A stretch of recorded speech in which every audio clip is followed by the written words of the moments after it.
ہم لوگوں نے جو شہادت دی ہے کہ میرا، اس کا مطلب کیا ہے کہ میرا حکم جو چلے گا اس دنیا میں وہ صرف میرے رب کا چلے گا۔ میں نے بات کس کی ماننی ہے؟ میں نے اپنے رب کی بات ماننی ہے۔ جو میرے رب کو نہیں کیا پتا کہ میرے لیے کیا بہتر ہے، میرے رب کو نہیں پتا کہ میرے لیے آسانیاں کیا ہے، میرے رب کو نہیں پتا کہ مجھے کیا پسند ہے، اس کو پتا ہے۔ صرف اتنی سی بات ہے کہ اس کے حدود میں رہنے کی بات ہے۔ ہم ایک دفعہ اللہ کے راستے میں چلنے کے لیے نکلتے ہیں نا، تو آپ کو وہ بھی حدیث یاد ہے نا کہ اللہ سبحانہ تعالیٰ فرماتے ہیں کہ تم 1 قدم چلو گے میں 10 قدم آگے آؤں گا، تم چل کے آؤ گے میں دوڑ کے آؤں گا۔ اللہ اکبر۔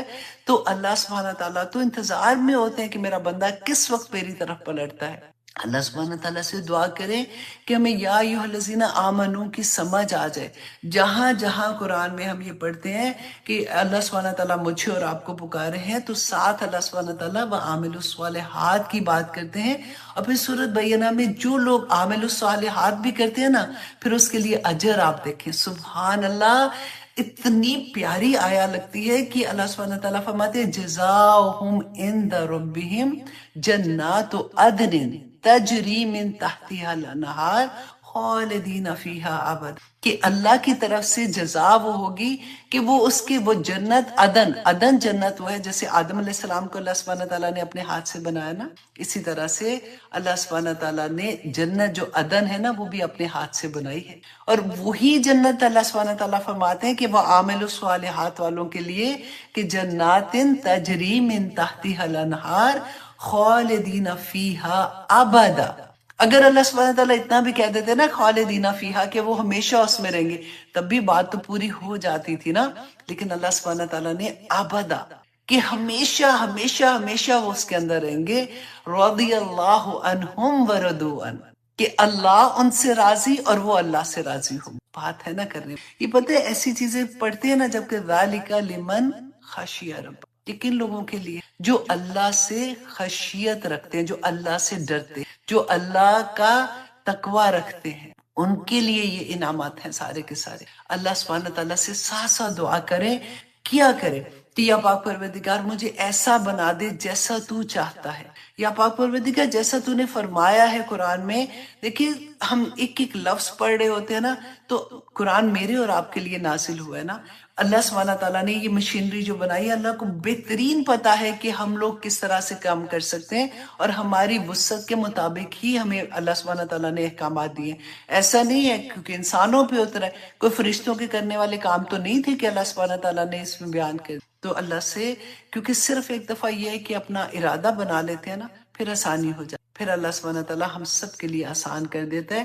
اور اب آنیسٹلی میرا اتنا گھنٹوں بیٹھ کے میں یا ایھا الذین آمنو کو دیکھا کہ یا پاک پروردگار اتنا بڑا، وہ کہتے ہیں نا کسی کو پکارنے کے لیے لقب، کسی کا نام پکارنے کے لیے اتنا بڑا نام، اور وہ بھی کس لیے کہ میں نے شہادت دی ہے کہ میں اللہ الہ الا اللہ، کہ اللہ کے سوا کوئی معبود نہیں۔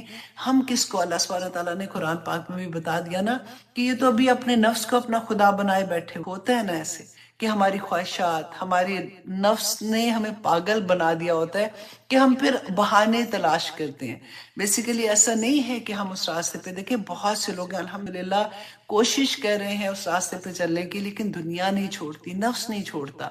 سارا جہاد جو ہے نا وہ اس کے نفس کے ساتھ آ جاتا ہے کہ کیسے میں ایک ایک چیز کو اپنے اندر سے نکالوں۔ میں پھر بار بار یہ کہتی ہوں کہ دیکھیں نیکی کرنا کوئی مشکل کام نہیں ہے، خدا کی قسم بڑی آسانی کے ساتھ ہم جب کوشش آ جاتے ہیں نا، جس سے قرآن کھل جاتا ہے، ہمیں سمجھ آتی ہے، نماز پڑھنا بہت آسان ہو جاتا ہے کہ چلو جی الحمدللہ میں نمازی ہو گئی ہوں، 5 وقت کی نمازیں بھی پڑھنا شروع کر دی، اور روزے تو رکھ ہی لیتے ہیں، پھر اس کے بعد نیکی کا کام کسی کی ہیلپ کرنا یہ وہ بھی کر لیتے ہیں، لیکن اپنے اندر سے برائیوں کو نکالنا، اس کو کوئی پوائنٹ کر دے، اب چلو ویسے تو کسی کی ہمت نہیں ہوتی چلو نہ بھی کرے، آپ کو خود تو پتا ہے نا کہ اللہ سبحانہ تعالیٰ نے کن چیزوں کو منع کی، پھر وہاں پہ آ کے ہم کہتے ہیں چلو اتنا کچھ تو کریں، اب یہ چھوٹی سی بات ہے، یہ دیکھو نا سارے وہ بھی کر رہے ہیں، وہ تو فلاں جو ہے وہ بھی اتنی نیک ہے، وہ بھی تو ایسے کر رہی ہے، فلاں تو اتنا میرے سے تو کب سے پہلے سے حجاب لیا ہوا ہے، وہ بھی تو ایسے کر رہی ہے، تو چلو۔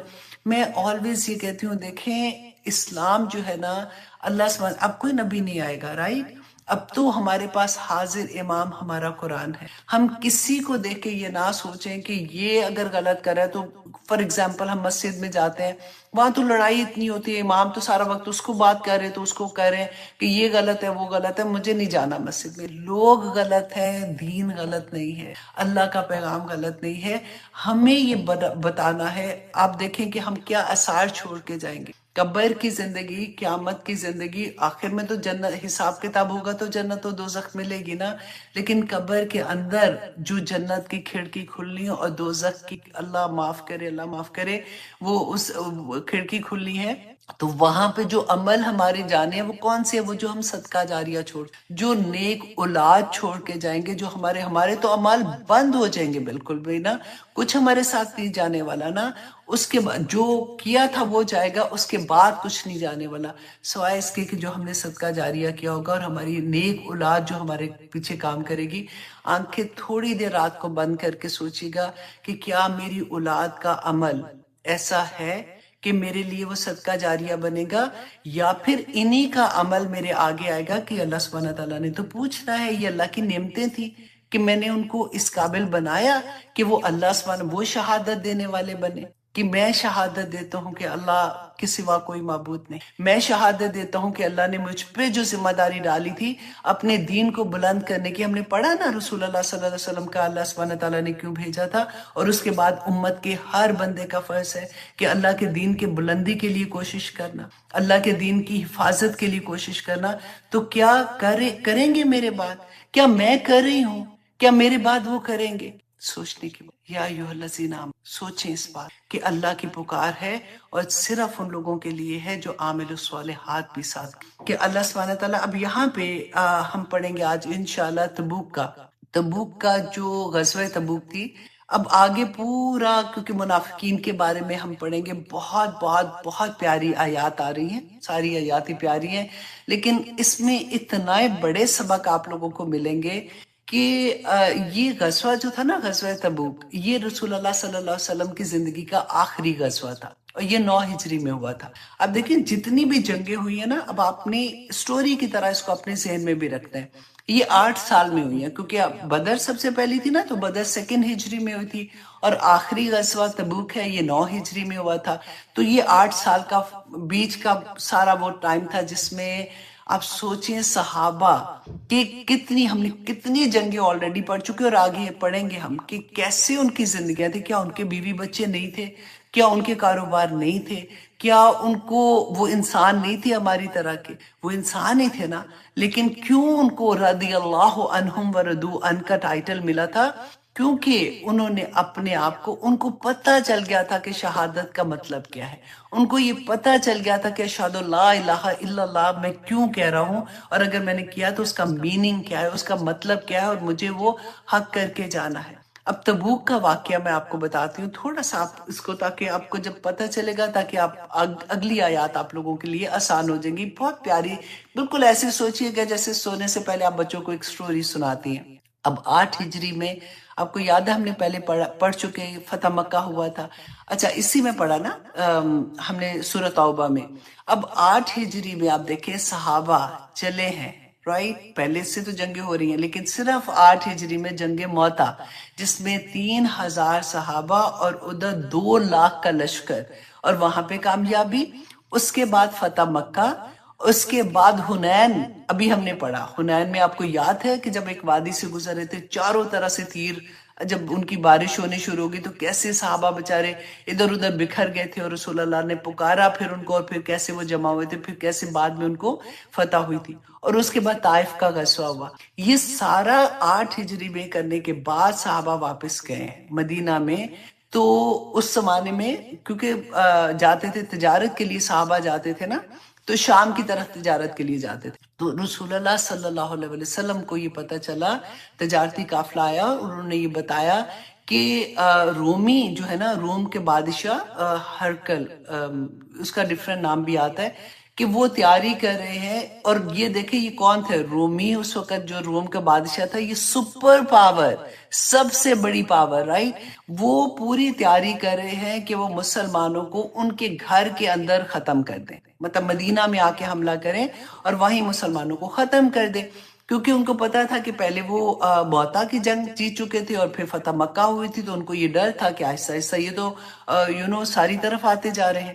اب جیسے رسول اللہ صلی اللہ علیہ وسلم کو پتا چلا تو آپ دیکھیں، آپ کہیں یو امیجن مدینہ کتنا سا تھا۔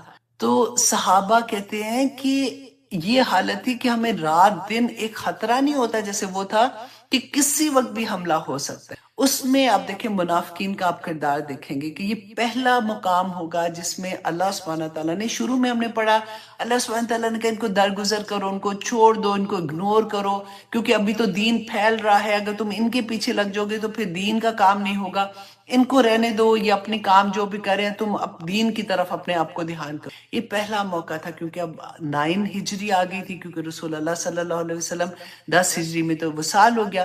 تو یہ پھر آخری حکم آ گیا کہ اب ان کے ساتھ آپ لوگوں نے کیا سلوک کرنا ہے۔ اب یہاں پہ مجھے ایک بات یاد آتی ہے، بہت سے لوگ یہ بات کہتے ہیں نا کہ ڈونٹ بی ججمنٹل۔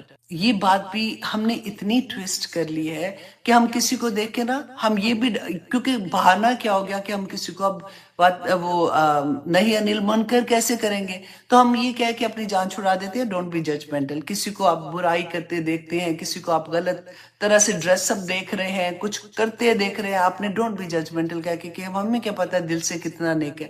یہاں پہ ایک بات کلیئر کر لیں، بلکہ دل پہ لکھ لیں اپنی بات کہ ڈونٹ بی ججمنٹل کا پتہ ہے کیا مطلب ہوتا ہے۔ فار ایگزامپل آپ نے کسی کو مسجد میں دیکھا، وہاں پہ دیکھا، اور آپ یہ نہ سوچیں کہ آئیے بڑی نیک بننے، پتہ ہے مجھے اصل میں یہ ایسے ہوگی، آپ کسی سے ایسے بات کرتے، ڈونٹ بی ججمنٹ۔ جس جگہ پہ ہے نا جو آپ کی آنکھوں نے دیکھا ہے اس پہ یقین کر لیں۔ یہی بات اگر خدا نہ خواستہ آپ کسی کو شراب خانے میں دیکھتے ہیں یا آپ کسی کو ایسی جگہ پہ دیکھتے ہیں، وہاں پہ تو یہ نہیں ہوگا کہ نہیں ہو سکتا ہے کہ اس کے دل تو نیک ہوگا نا، ڈونٹ بی ججمنٹل، ویسے ہی بیٹھے ہوئے، ایسا نہیں ہے۔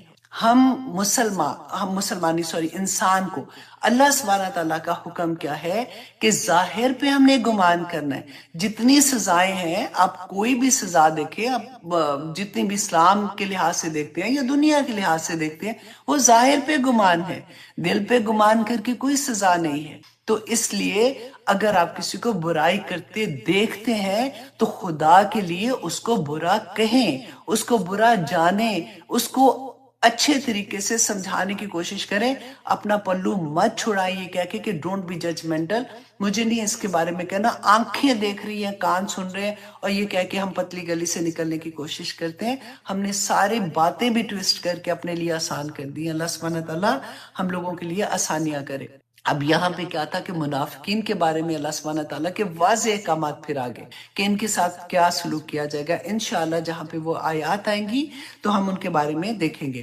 اب رسول اللہ صلی اللہ علیہ وسلم نے کیا کیا کہ اناؤنس کر دیا۔ پہلی دفعہ یہ تھا کہ رسول اللہ صلی اللہ علیہ وسلم نے کلیئرلی اناؤنس کر دیا کہ ہم موتا کی جنگ کے ہم جا رہے ہیں، موتا کے لیے نہیں، تبوک کے لیے جا رہے ہیں، اور ہمارا جو مقابلہ ہے وہ رومیوں کے ساتھ ہے، اور اس کے لیے آپ لوگ سارے تیار ہو۔ اب ذرا امیجن کریں، میں آپ کو پکچر اپنے ذہن میں رکھیں کہ کیا وقت تھا، سخت رجب و شعبان کے درمیان کا یہ واقعہ ہے۔ اور جب میں آپ کو کہتی ہوں نا ہجری کا وقت ہے، تو آپ میں سے اکثر لوگ جو اسٹوڈنٹ آف نالج ہے ان کو تو پتہ ہے، لیکن بہت سے لوگ ایسے ہوتے ہیں جو نیا نیا سن رہے ہوتے ہیں، تو ان کے لیے میں بتا دوں، کیونکہ مکہ کا دور جو تھا نا 13 سال، تو وہ اس میں کاؤنٹ نہیں ہوتا۔ جب رسول اللہ صلی اللہ علیہ وسلم پہلے سال مدینہ میں آئے تھے نا، تو دیٹ واز دا فرسٹ ہجری، اور ہمارا اسلامک کیلنڈر جو ہے نا وہ وہاں سے پھر سٹارٹ ہوتا ہے۔ دیٹس وائی ہم کہتے ہیں کہ سیکنڈ ہجری کو یہ ہوا اور 10 ہجری کو رسول اللہ کا وصال ہو گیا، کیونکہ مدینہ میں 10 سال رسول اللہ صلی اللہ علیہ وسلم کے تھے۔ تو اس لیے اس طرح سے جب میں بات کر رہی ہوتی ہجری کی، تو میں تھوڑا سا یہاں پہ یہ بتانا چاہ رہی ہوں۔ اچھا جی، اب یہ کیا تھا کہ جب یہ اناؤنس ہو گیا تو صحابہ تو الحمدللہ ثم الحمدللہ وہ تو تیار ہو گئے۔ اب آپ دیکھیے، آپ نے وہ سنا ہوگا نا کہ حضرت عمر والی بات تھی کہ حضرت عمر جب پتہ چلا کہ اب مسلمانوں کو ضرورت ہے سپر پاور کے ساتھ لڑنے کے لیے جانا ہے، نہ صرف جانوں کی ضرورت ہے، تمہارے مالوں کی بھی ضرورت ہے، رائٹ؟ تو اب اللہ سبحانہ تعالیٰ کی طرف سے حکم بھی آ گیا۔ تو رسول اللہ صلی اللہ علیہ وسلم نے جب اس کے لیے ترغیب دی صحابہ کو، تو حضرت عمر کہتے ہیں کہ سب سے پہلے اپنے گھر سے سامان لائے تو بڑے دل میں خوش تھے کہ آج تو میں، حضرت ابوبکر ہمیشہ مجھ سے آگے نکل جاتے ہیں صدقہ دینے کے لحاظ سے، تو آج میں عمر کو ابوبکر کو مات کرنے والا ہوں۔ اب کیا ہوا کہ جیسے ہی وہ اپنے گھر کا آدھا آدھا سامان، ایک ادھر رکھ رہے، ایک ادھر رکھ رہے، ایک ادھر رکھ رہے، ایک ادھر رکھ رہے، آدھا سامان لے کے آئے رسول اللہ صلی اللہ علیہ وسلم کے پاس، بڑے خوش ہو کے آ رہے تھے، تو دیکھا کہ حضرت ابوبکر صدیق پہلے سے وہاں پہ موجود ہیں، اور رسول اللہ صلی اللہ علیہ وسلم نے پوچھا کہ ابوبکر گھر کیا چھوڑ کے آئے ہو؟ تو حضرت ابوبکر صدیق نے کہا کہ میں اللہ اور اس کا رسول چھوڑ کے آیا ہوں، کیونکہ وہ سارا گھر کا سامان اٹھا لائے۔ حضرت عائشہ سے ایک حدیث آتی ہے کہ وہ دیوار پہ نا ہاتھ لگا کے دیکھ رہے تھے، تو کہتے ہیں کہ میں نے پوچھا کہ اپنے باپ سے کہ آپ کیا دیکھ رہے تھے، تو انہوں نے کہا کہ مجھے یاد ہے میں نے ایک سوئی یہاں پہ لگائی تھی، مطلب سوئی تک بھی لے کے آ گئے تھے، اور گھر میں کیا چھوڑ کے آئے ہیں؟ اللہ اور اس ایسے نہیں رضی اللہ عنہم ورضوا عنہ والی بات ہے۔ اور حضرت عمر کہتے ہیں کہ میں نے کہا ابوبکر آپ ہمیشہ مجھ سے سبقت لے جاتے ہیں۔ حضرت عثمان نے جب دیکھا، کیونکہ رسول اللہ صلی اللہ علیہ وسلم ممبر پہ بیٹھ کے لوگوں کو ترغیب دے رہے تھے کہ اللہ کی راہ میں خرچ کرو گے تو اتنا ہوگا، اللہ سبحانہ تعالیٰ ایسے اجر دیں گے، تو کہتے ہیں حضرت عثمان 3 مرتبہ کھڑے ہو، پہلی دفعہ کھڑے ہوئے انہوں نے کہا میں 100 اونٹ اللہ کی راہ میں دیتا ہوں، اور ساتھ ان کے کجاوا اور سامان کے ساتھ۔ پھر تھوڑی دیر کے بعد کھڑے ہوئے، پھر کہتے ہیں میں 200 اونٹ دیتا ہوں کجاوا کے ساتھ اور اس کے سامان کے ساتھ۔ پھر تھوڑی دیر کے بعد کھڑے ہوئے تو کہتے ہیں کہ میں 300 اونٹ دیتا ہوں، اور اس کے لیے 1000 انہوں نے دینار دیے۔ تو رسول اللہ صلی اللہ علیہ وسلم اتنے خوش ہوئے، انہوں نے کہا کہ عثمان آج کے بعد تم جو بھی عمل کرو گے نا تو اللہ تمہیں اس کا کوئی ضرر نہیں ہوگا۔ دیکھیے اس کا یہ مطلب نہیں تھا کہ تم کوئی بھی، اللہ نہ کرے، کوئی غلط کام کرو یا گناہ کے کام کرو تمہیں کوئی ضرر نہیں ہوگا، اللہ سبحانہ تعالیٰ کرنے ہی نہیں دیں گے، اللہ سبحانہ تعالیٰ۔ اور آنیسٹلی یہ بات میں نے پہلے بھی آپ کو بتائی ہے کہ ہمیں یہ لگتا ہے نا کہ یہ دنیا والی چیز جو بھی ہوتی ہے، کہ یہ کام جو ہم پہلے کر رہے تھے، فار ایگزامپل میں آپ کو ایگزامپل دیتی ہوں کہ مہندی پہ جانا مجھے بہت اچھا لگا کرتا تھا، تو اب میں لوگوں کو یہ کہتی ہوں کہ خدا کی قسم میں نے کوئی کوشش نہیں کی کہ میں نے کوئی میرا دل خراب ہو یا مجھے یہ لگے کہ ہائے میں نہیں جا سکتی ہوں۔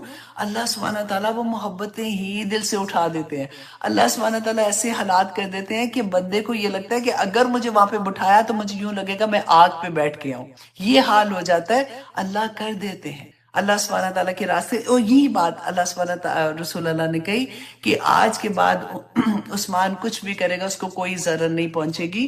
اور ابو عقیل کے بارے میں آپ دیکھیں، اتنی پیاری بات لگتی ہے کہ جیسے انہوں نے سنا، غریب تھے، پیسہ نہیں تھا پاس، پوری رات جا کے مزدوری کرتے رہے، تو ہاتھ میں کیا آیا؟ کہتے ہیں 1 سا 2 کلو ہوتا ہے 1 سا جیسے، اتنی کھجوریں ان کو اجرت میں ملی، پوری رات انہوں نے محنت کی کسی کے پاس جا کے۔ تو کہتے کہ بہت غربت تھی، تو اب 1 سا مطلب 1 کلو اپنے گھر میں اپنے بیوی بچوں کے لیے رکھ کے 1 کلو اٹھا کے رسول اللہ صلی اللہ علیہ وسلم کے پاس لیا، اور منافقین جو ہے نا انہوں نے مذاق اڑانا شروع کیا، انہوں نے کہا لو اتنی بڑی سپر پاور کے پاس جا رہے ہیں اور یہ اتنی سی کھجوریں لے کے جائیں گے ان کے ساتھ لڑنے۔ رسول اللہ صلی اللہ علیہ وسلم نے اتنا اس کو سراہا، اتنی محبت سے ان کھجوروں کو ہاتھ میں لیا، اور وہ جتنا سامان جمع تھا نا اس سب کے اوپر رکھ دیا کہ اتنا بڑا مقام ہے تمہارا۔ دیکھیں وہ بھی تو ہماری طرح کے لوگ تھے نا، آپ یہ دیکھیں کہ ان کا خاندان تھا پیچھے، اور یہ جنگ پہ جا رہے ہیں، پیچھے بچوں نے کھانا کھانا ہے، بیوی کا ہے، کیا کر رہیں گے، کیسے رہیں گے، یہ نہیں سوچا انہوں نے، پھر بھی جا کے انہوں نے رسول اللہ صلی اللہ علیہ وسلم کے پاس آ کے وہ اتنی سی کھجوریں رکھ دی ان کے آگے۔ کہتے ہیں کہ جب یہ غزوے کے لیے تیار ہے 30,000 مسلمان نکلے، اور اتنا برا حال تھا، گرمی کی شدت، اور کہتے ہیں پھل اس وقت یہ عالم تھا کہ پھل پک رہے ہیں، ٹھیک ہے، کھیتیاں لہلہاری نہیں جیسے کہتے ہیں کہ اب فصل کٹنے کا موسم، اور اس وقت قحط سالی کا عالم تھا، اور صحابہ کو امید تھی کہ اس دفعہ فصل اچھی ہوئی ہے تو انشاءاللہ یہ حالات بھی ٹھیک ہو جائیں گے۔ این اس وقت رسول اللہ صلی اللہ علیہ وسلم کا حکم آ جاتا ہے کہ نکلو تبوک کے لیے۔ اب سوچے کتنا مشکل سفر، لمبا، اتنا 800 کلومیٹر، کہتے ہیں 800 میل کا سفر تھا، اور جب آپ اس کی ہسٹری پڑھتے کہتے ہیں کہ درمیان میں جنگل اور اتنا خوفناک راستہ، راستے کا بھی جو مشکل، آپ مکہ وغیرہ کے حالات آپ دیکھتے ہیں نا کہ کیسے اس پہاڑوں پہ جب ہم جا کے دیکھتے ہیں کہ کیسے تھے، اور صحابہ کہتے ہیں کہ اتنا سخت اس وقت ٹائم تھا ان کے لیے کہ اگر وہ گھر سے نکلتے، ان کا تو کاروبار ہی یہ تھا نا. آپ ذرا امیجن کریں کہ کوئی جیسے بھی کرونا تھا، سب کے حالات کیا ہو رہے تھے، کاروبار بیٹھ کے تھے. اچانک ہی پتہ چلا اب جی کرونا ختم ہو گیا ہے.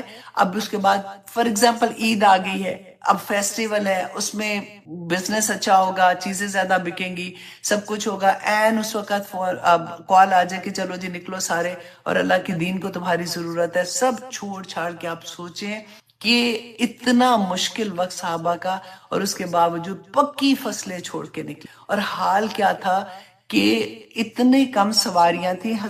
جتنی بھی دیکھیں مسلمان کتنے کو تھے، اور اتنے تو حالات اچھے نہیں تھے کہ 18 لوگوں کے ساتھ میں، صحابہ کے ساتھ ایک ایک سواری، ایک اونٹ تھا اور 18 لوگ تھے جنہوں نے سوار ہونا.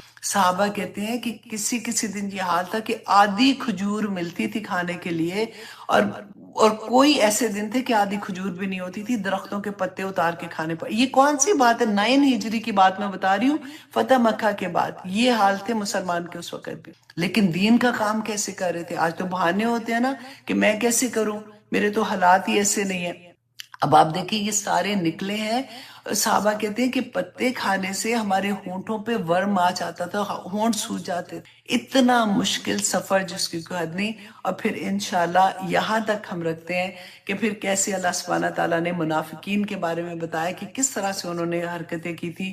اور پھر وہ 3 صحابی جو تھے ایمان والے، لیکن وہ بہانہ تھوڑا سا ان سے ہو گئی غلطی کہ وہ پیچھے رہ گئے تھے، تو اس کی کیا وجہ تھی اور ان کی توبہ کیسے، یہ ہم دیکھیں گے انشاءاللہ.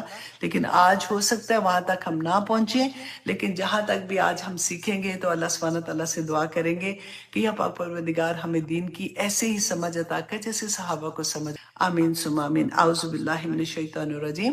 یا ایھا الذین آمنو، اے لوگو جو ایمان لائے ہو، ما لکم، کیا ہو گیا ہے تمہیں. یہ کون فرما رہے ہیں؟ اللہ سبحانہ تعالیٰ مسلمانوں کو اس وقت ابھار رہے تھے، ان کا جذبہ ابھار رہے تھے کہ دیکھو کیا ہو گیا تمہیں. اذا قیل لکم انفروا، کہ جب تمہیں کہا جاتا ہے کہ نکلو فی سبیل اللہ، اللہ کی راہ میں، اثاقلتم الی الارض، تو تم زمین کے ساتھ چپک کے رہ جاتے ہو. تم چپک کے، آپ کو یاد ہے بچپن میں کبھی کسی سے لڑائی ہوتی تھی یا کچھ ایسے ہوتا تھا تو ہم کسی کو کھینچتے تھے نا، تو غصے سے تو چلو میں امی کو بتا رہی ہوں تم چلو، تو وہ کھڑا ہوا بندہ جب بیٹھ جاتا ہے نا تو بھاری ہو جاتا ہے، تو گھسیٹا نہیں جاتا. بالکل آپ سوچیے اللہ سبحانہ تعالیٰ نے وہی بات کی، اثاقلتم الی الارض، کہ تم چپک جاتے ہو زمین کے ساتھ. کہ کیا ہو گیا جب تمہیں حکم دیا جاتا